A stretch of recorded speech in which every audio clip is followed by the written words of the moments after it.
Bismillahirrahmanirrahim. Assalamualaikum warahmatullahi wabarakatuh. Alhamdulillahi rabbil alamin allazi an'ama alaina bi ni'matil imani wal islam. Asyhadu an la ilaha illallah wa asyhadu anna Muhammadan abduhu wa rasuluhu la nabiyya ba'da, amma ba'du. Puji dan syukur kehadirat Allah Subhanahu wa Ta'ala. Salawat dan salam buat Nabi besar kita, Nabi Muhammad Sallallahu Alaihi Wasallam. Allahumma salli ala Sayyidina Muhammad wa ala ali Sayyidina Muhammad. Mahasiswa semuanya, Alhamdulillah pada hari ini kita sudah sampai pada pertemuan ke-8. Hari ini kita akan membahas topik terkait dengan fungsi pengorganisasian dalam manajemen syariah. Nah, sebelum kita membahas lebih jauh, fungsi pengorganisasian ini merupakan fungsi kedua di dalam proses manajemen. Setelah sebelumnya kita membahas tentang fungsi perencanaan. Nah, organisasi dan pengorganisasian itu merupakan dua hal yang berbeda, begitu. Organisasi merupakan sekumpulan orang-orang, ya, sekumpulan orang-orang yang melakukan kerja bersama untuk mencapai tujuan bersama. Nah, itu yang dikatakan dengan organisasi. Nah, sedangkan pengorganisasian itu lebih kepada proses bagaimana membagi tugas, membagi wewenang kepada semua anggota organisasi sehingga bisa mencapai tujuan organisasi. Nah, ini dua hal yang berbeda, begitu. Ali bin Abi Thalib mengatakan bahwa al-haqqu bila nizamin yaglibuhul batilu binizamin. Kata Ali bahwa kebenaran yang tidak terorganisir itu akan mampu dikalahkan oleh kejahatan yang terorganisir. Dalam artian apa? Kebenaran meskipun dia benar, tetapi kalau tidak diorganisir dengan baik, maka itu bisa saja dikalahkan oleh kejahatan yang tertata, kejahatan yang terorganisir dengan baik, kejahatan yang terstruktur, begitu ya. Nah, sehingga supaya kebaikan-kebaikan ini bisa tetap ada, bisa tetap eksis, dan bisa mengalahkan kejahatan-kejahatan yang ada, maka kebaikan-kebaikan ini perlu kita organisir. Kebaikan apa? Dalam banyak hal. Teman-teman menjadi mahasiswa, jadilah mahasiswa yang baik, yang terorganisir. Lewat apa? Terorganisir secara akademis melalui institusi kampus, terorganisir melalui organisasi-organisasi mahasiswa yang baik, begitu ya, dan terorganisir pada berbagai organisasi-organisasi yang itu bisa memberikan kontribusi kepada personal dan juga kepada masyarakat umum, begitu. Nah, mengingat hal tersebutlah maka pembahasan terkait dengan pengorganisasian ini menjadi suatu hal yang penting, menjadi suatu hal yang urgent, begitu. Kalau memang satu hal itu perlu kita organisasikan dengan baik, lalu cara-cara apa yang bisa kita lakukan agar proses pengorganisasian dalam fungsi manajemen ini bisa terlaksana dengan baik. Nah, inilah yang akan kita bahas pada pertemuan kali ini. Pertama, kita mau melihat dulu definisi pengorganisasian menurut beberapa orang tokoh. Pertama, Malayu Hasibuan mengatakan bahwa pengorganisasian itu proses penentuan, pengelompokan, dan pengaturan bermacam-macam aktivitas yang diperlukan untuk mencapai tujuan organisasi. menempatkan orang-orang pada setiap aktivitas, menyediakan alat yang diperlukan, menetapkan wewenang yang secara relatif didelegasikan kepada setiap individu yang akan melakukan aktivitas-aktivitas tersebut. Ya, itu kata Melayu Hasibuan.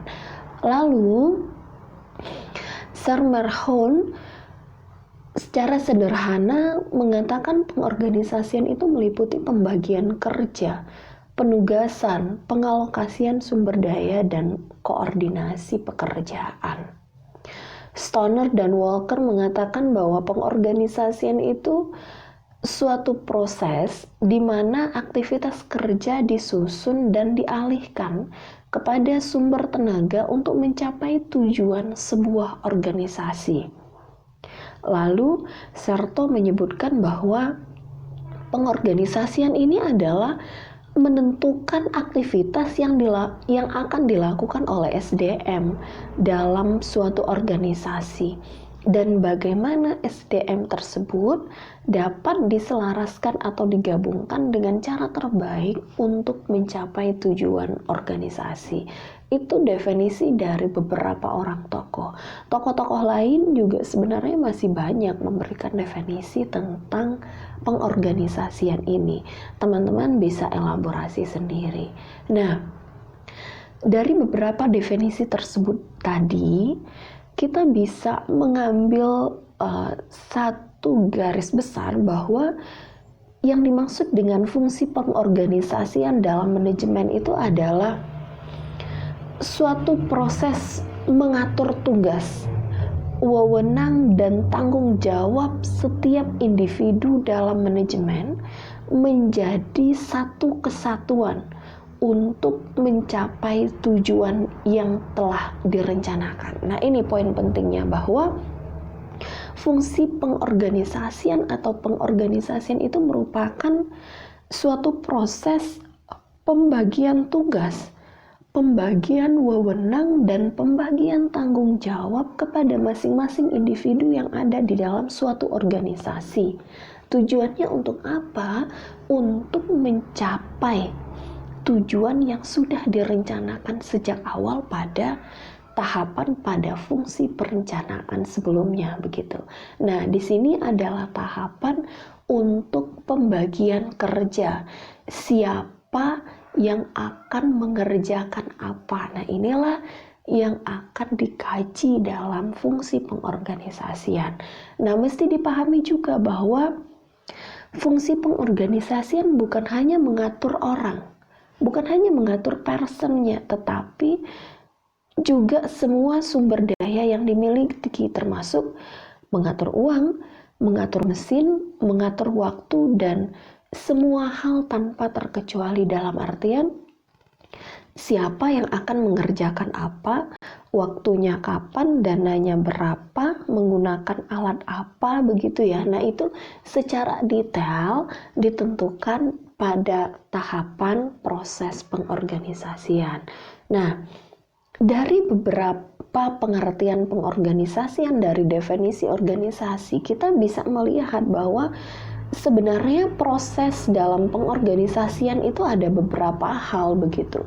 Yang pertama, yang pasti kita mengacu pada rencana dan tujuan manajemen atau tujuan organisasi, sehingga proses pembagian kerja yang dilakukan dalam tahapan pengorganisasian yang mengacu kepada tujuan organisasi untuk mencapai tujuan organisasi, ya. Nah, lalu jika tujuannya sudah jelas, maka kita akan menentukan tugas utama. Nah, tugas utama, lalu tugas itu dibagi kepada masing-masing individu.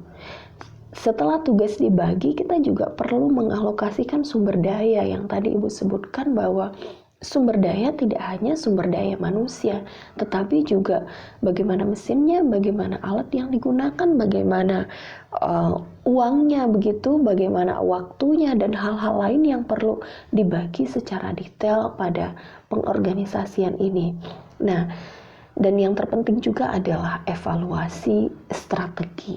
Ketika kerja sudah dilakukan, kita perlu mengevaluasi ini cocok nggak untuk mencapai tujuan organisasi begitu. Sehingga setelah semuanya dibagi perlu dikaji ulang, apakah ini benar-benar efektif dan efisienkah untuk mencapai tujuan organisasi begitu ya. Nah, lalu berikutnya, sebenarnya pengorganisasian ini manfaatnya apa gitu? Yang jelas setelah dilakukan pembagian kerja, tentunya koordinasi antar berbagai individu, antar berbagai pihak dalam suatu organisasi akan lebih mudah. Kenapa? Karena sudah jelas, tugas A ini adalah tupoksinya si A begitu ya.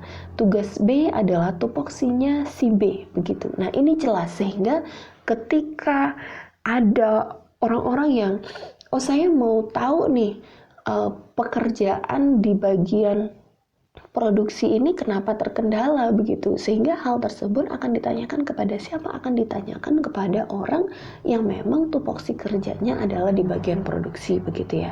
Nah, ini yang dimaksud untuk mempermudah koordinasi.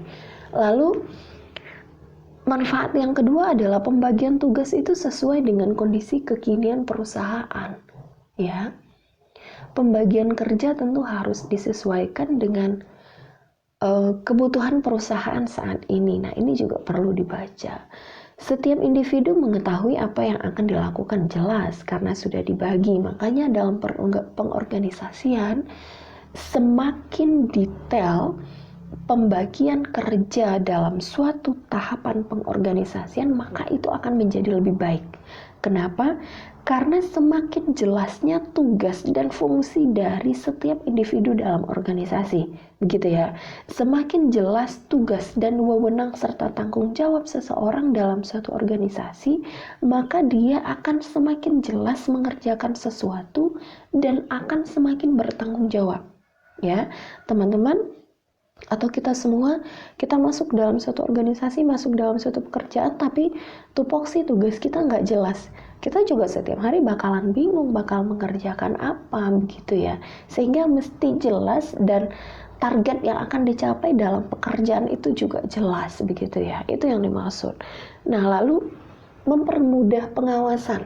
Tentu bahwa ketika pembagian kerja sudah jelas, lalu manajer masing-masing sudah jelas ya, direktur perusahaan akan dengan mudah, pimpinan perusahaan akan dengan mudah mengawasi setiap tupoksi pekerjaan yang sudah diberikan. Lalu memaksimalkan manfaat spesialisasi, efisiensi biaya. Nah, efektivitas dan efisiensi ya. Ini yang penting, bahwa ketika dia pekerjaan itu semakin jelas, maka akan bisa semakin efektif, akan bisa pencapaian sesuai dengan tujuan yang sudah ditetapkan itu akan lebih mudah. Ya, kalau sudah direncanakan, kita juga bisa merencanakan bagaimana suatu pekerjaan itu bisa efisien. Penggunaan sumber daya itu bisa lebih efisien begitu. Kalau suatu pekerjaan bisa dikerjakan hanya dengan 5 orang, kenapa kita mesti menugaskan 7 atau 10 orang begitu ya. Nah, ini yang mesti dibaca secara detail dalam tahapan pengorganisasian, sehingga efektivitas dan efisiensi dalam suatu organisasi, dalam suatu perusahaan itu bisa tercapai. Lalu hubungan antar individu akan semakin rukun begitu, karena ketika jelas pembagian kerja, tidak akan ada lagi yang merasa bahwa kerja saya kok dikerjakan oleh si Anu, kerja saya kok dikerjakan oleh dia begitu. Ini kan tanggung jawab saya, kenapa dia yang mengerjakan itu? Atau loh, itu kan kerjaan dia, bukan tanggung jawab saya, malah jatuhnya lempar-lempar tanggung jawab. Nah, inilah yang diantisipasi dalam pengorganisasian, bahwa semakin jelas pembagian kerja, maka pencapaian kerja itu insya Allah juga akan semakin jelas begitu. Nah, Berikutnya, prinsip apa yang ada dalam pengorganisasian?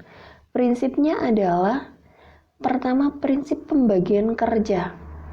Yang Ibu jelaskan tadi, pembagian kerja mesti jelas. Prinsip satu arah, satu komando. Ketika pembagian kerja sudah dilakukan, maka pimpinanlah yang akan memantau pekerjaan tersebut. Begitu, sentralisasi. Pusatnya di mana ya? Di pimpinan. Lalu otoritas dan tanggung jawabnya menjadi jelas. Rantai komandonya menjadi terstruktur dengan baik, begitu. Lalu ada desain dan pengembangan organisasi. Nah, ketika kita dalam pengorganisasian, kita juga perlu mengatur desain organisasi. Desain organisasi itu maksudnya adalah pola tentang hubungan antar berbagai individu dalam suatu organisasi, begitu. Nah, hubungan antar individu dalam suatu organisasi itu mesti jelas. Misal ada garis komando atau ada garis koordinasi, begitu. Nah, ini yang mesti dipertegas, mesti diperjelas dalam desain organisasi, sehingga ketika suatu proses pembagian kerja sudah dilakukan dan hierarki dalam suatu proses pekerjaan itu juga jelas. Misal sesama staf, ya berarti desainnya adalah mereka koordinasi, tetapi kepada pimpinan ya mereka adalah hierarki, sehingga jalurnya ya pimpinan bisa saja memberikan perintah kepada staff, begitu. Nah, ini desain seperti ini yang mesti dipahami oleh seluruh anggota organisasi dan mesti direncanakan secara jelas dalam tahapan pengorganisasian. Nah, lalu ada pengembangan organisasi. Ini juga menjadi hal yang penting dalam pengorganisasian, bahwa dalam pengembangan organisasi kita bicaranya kepada suatu proses jangka panjang, ya. Suatu proses jangka panjang untuk apa? Untuk menjaga kesehatan organisasi, ya. Kita mesti menjaga kestabilan dan kemajuan suatu organisasi, sehingga kita mesti merencanakan pengembangan organisasi di masa depan itu seperti apa, begitu. Nah, disusun oleh siapa? Oleh seluruh pihak yang ada di dalam organisasi, tentunya dipimpin oleh pimpinan-pimpinan yang ada dalam suatu lembaga atau organisasi tersebut, begitu. Nah, pengembangan ini dimaksudkan juga untuk masa depan organisasi ini mau dibawa kemana, begitu ya. Sehingga misal suatu perusahaan merencanakan di masa depan itu dia mau ekspansi, mau buka cabang di mana-mana, begitu. Nah, ini kan merupakan suatu perencanaan, suatu pengembangan organisasi yang direncanakan, begitu ya. Nah, atau mungkin dia pengembangan di masa depan dia lebih mengembangkan kepada kualitas, mungkin begitu. Atau pengembangannya lebih fokus kepada pengembangan SDM, misalnya kampus hari ini fokus kepada bagaimana pengembangan kualitas dosen misalnya, sehingga dosen-dosen itu didorong oleh kampus untuk bisa melanjutkan studi doktoral misalnya, didorong untuk melakukan itu. Nah, ini kan merupakan satu langkah yang dilakukan dalam rangka pengembangan organisasi. Nah, intinya setiap organisasi dan setiap perusahaan tentunya punya langkah-langkah tersendiri dalam pengembangan organisasinya sesuai dengan tujuan organisasi yang sudah ditetapkan di awal, begitu. Nah, sebelum kita akhiri perlu dipahami bahwa implementasi syariah dalam pengorganisasian ini bisa kita lihat pada beberapa aspek. Pertama, pada aspek struktur, bahwa pada aspek struktur syariah menekankan perlunya ada profesionalisme, ya, perlunya menempatkan suatu pekerjaan seseorang sesuai dengan akadnya di awal, sehingga ketika seseorang itu direkrut menjadi seorang pekerja dalam suatu organisasi atau perusahaan, maka tupoksinya menjadi jelas. ya. Kita harus mempekerjakan seseorang sesuai dengan tupoksinya, ya. Kalaupun ada pekerjaan yang dilakukan di luar tupoksinya, maka organisasi atau perusahaan mesti menyampaikan. Nah, ini etika-etika syariah yang mesti dipahami oleh setiap organisasi atau orang-orang dalam organisasi begitu.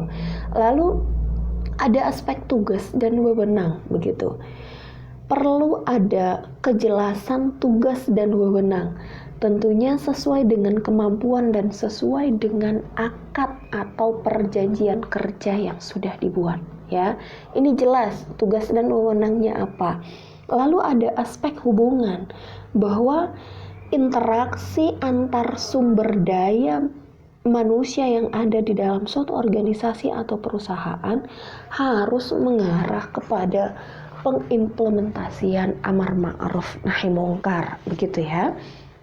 Harus mengarah bahwa pola hubungan yang terjadi dalam suatu organisasi adalah pola hubungan yang itu sifatnya adalah baik, pola hubungan yang sifatnya kekeluargaan yang menyenangkan hati setiap orang begitu, sehingga tidak boleh ada orang-orang yang semena-mena terhadap orang lain. Nah, aspek-aspek inilah yang mesti diperhatikan di dalam proses pengorganisasian dalam konteks manajemen syariah, begitu ya.